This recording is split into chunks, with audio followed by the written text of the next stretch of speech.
yang saya rasa penting, tiba-tiba suara saya hilang. Kembali ke tempat sidang, ya. Tolong kembali ke tempat sidang. Nggak bisa, Bu. Karena Ibu aparatur sidang. Ibu bukan aparatur sidang. Ada kewenangan untuk itu. Iya, dari Selalu sama Joko Chandra. bawa ke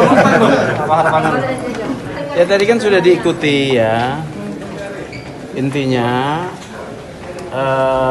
kita menolak dan argumentasi sudah disampaikan. Argumentasi sosiologis, logis, hukum sudah lengkap.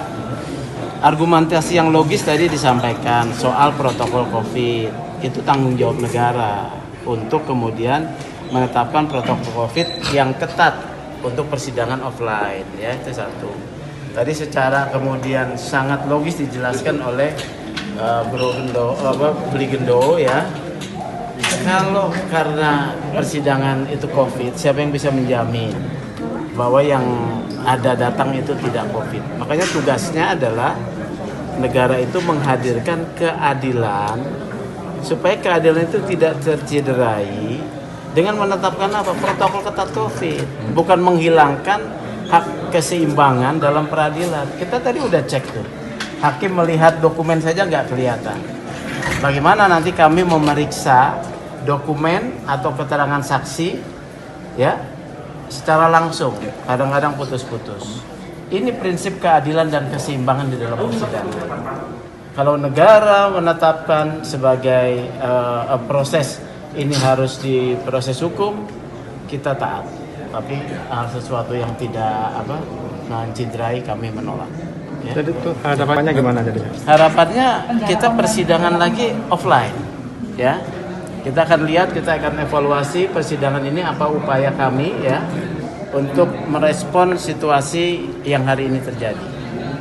Begitu. Jadi berarti Ya. menolak untuk persidangan secara online ini. Kami menolak dan tadi terdakwa juga menolak dan menyatakan walk out, dan kemudian kami dari kuasa hukum juga menyatakan walk out karena kami melihat bahwa majelis hakim yang mengadili perkara itu hanya bicara pada pokoknya saja, menetapkan online, padahal misalkan tadi ketika saya bantah bahwa sidang online katanya untuk mengutamakan kesehatan majelis hakim beserta sidang semuanya yang hadir, tapi faktanya kemudian untuk terdakwa yang tidak ditahan itu kan bisa sidang offline, sidang tatap muka. Nah, siapa yang bisa menjamin terdakwa yang tidak ditahan aman dari COVID?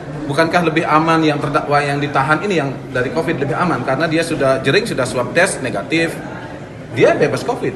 Terus kalau terdakwa yang tidak ditahan, apakah kemudian dijamin dia bebas COVID? Kan tidak ada jaminan karena tidak ada pemeriksaan. Tetapi kenapa berani sidang tatap muka? Itu kan alasan paling logik ya. Yang kedua, di Singaraja itu ada terdakwa yang ditahan, pengacara Gus Adi, terdakwa ditahan, tapi bisa juga diadili tatap langsung. Nah, ketika kami lakukan itu, ternyata majelis hakim tetap menyatakan kami Pengadilan Negeri Denpasar tetap berpedoman sidang online. Nah, ini kan repot. Nah, akhirnya Jering tadi memutuskan keluar dari ruang sidang, walk out, dan kami juga menyatakan hal yang sama. Karena kita tidak mengenal sidang in absentia, ya, terdakwanya ada, ya, tidak mengenal sidang in absentia. Pencarian keadilan itu bisa dilakukan, masih banyak bisa ditempuh. Mempertimbangkan penangguhan penahanan, kemudian mengabulkan sidang online.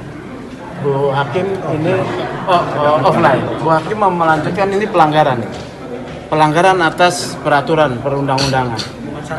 Padahal SKB tersebut, surat kesepakatan bersama itu bukan hukum, ya. Ini jadi pendekatannya adalah pendekatan kekuasaan. Mohon diperhatikan. Ini pendekatan kekuasaan yang digunakan dalam proses persidangan ini. Hukum memastikan, KUHAP memastikan persidangan yang adil. SKB bukan hukum. Ya, masih ada cara untuk menjamin satu protokol kesehatan buat hakim. Hakim telah melakukan tindakan pelanggaran. Kami akan juga laporkan ini kepada Mahkamah Agung. Walaupun Mahkamah Agung menerima atau tidak, kita mau tegaskan.